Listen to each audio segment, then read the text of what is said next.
Look at the number of cases and how they're increasing. We've, by the way, reached or breached the 7 lakh COVID-19 cases in India. But how much time are we taking to add that subsequent lakh? On your screen in just a short moment from now. The first 1 lakh cases were added in 56 long days. It took 56 days to get the first 1 lakh cases. Take a look at this graph.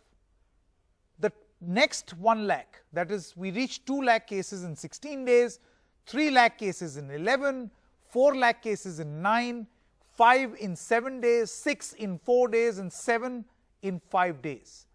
And if the same trajectory continues, who knows? The number of cases that we are adding each day, who knows?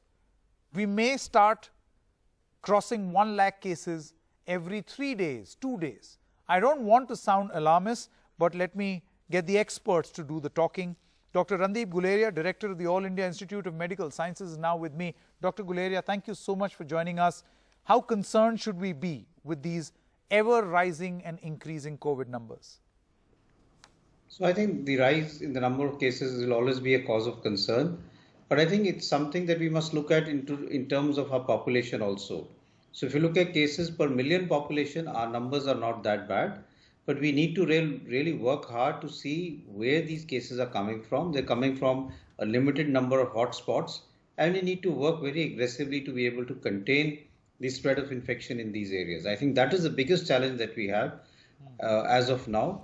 And I think if we work in containing these areas and preventing this rise from happening, we should be able to control the number of cases. How, Dr. Guleria, how optimistic are you when you also see a certain other type of data that the positivity rate is only 13% of the total number of people who are tested? And by the way, India has tested close to 1 crore.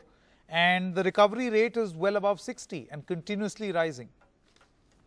So I think that's the positive sign, that even if we have a large number of cases, majority of our cases are having a mild illness or are asymptomatic. What it basically means is that our mortality is going to be very low. And I think that is what the bottom line is going to be, that how many lives have we saved, what was the death. The numbers will always be more in terms of cases because of the size of our population.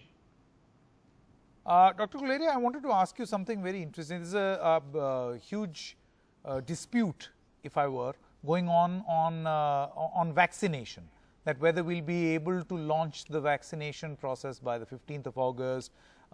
There are views that it's just not possible to speed up the process. Where do you stand on this issue? Should we actually let the vaccination process happen peacefully, all the due processes? So I think when you talk of vaccination, it's going to be difficult to have it in 45 days. There are processes which need to be followed in phase 1, phase 2 and phase 3 trial. They themselves take time. And when we're giving a vaccine to healthy individuals, the utmost thing is that it has to be safe. It should not have side effects of the vaccine itself. And it should be efficacious, that it should give good amount of immunity. And therefore, this thing takes time in terms of making sure that it causes immunity. You have to follow up individuals to see for the immune reaction, and you need to see for other things. I think that is what we need to look at. Dr. Guleria, what is happening internationally with these trials is that in these phase 1, phase 2, phase 3 trials, what many countries have now started doing is to reduce the time taken.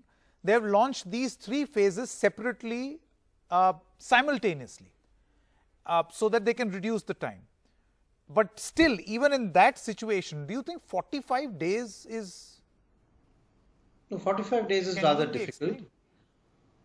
A lot of countries have tried to really see what they can do in terms of doing things in sequence rather than in parallel, doing things in parallel rather than in sequence. And because of that, they try to shorten the time. Manufacturing could be started upfront rather than waiting for phase 1, phase 2 and phase 3 trials. And a lot of such things can be done. I'm sure it will make a difference in some time. My final question, you've seen that Kerala has now started going for a re-lockdown, and in Trivandrum there were just 107 cases and the state decided that there should be a lockdown. Do you think this is feasible? Do lockdowns or re-lockdowns even work? So at some point in time, depending on how the cases behave, you will have to look at limited lockdowns or re-lockdown. This was done in Singapore, it's done in Beijing, and many other countries have looked at it. Even New Zealand did it for some time. Australia has recently done it. So those are measures that you need to take as the pandemic evolves over a period of time. All right, Dr. Guleria, thank you so much for joining us on this discussion. Thank you.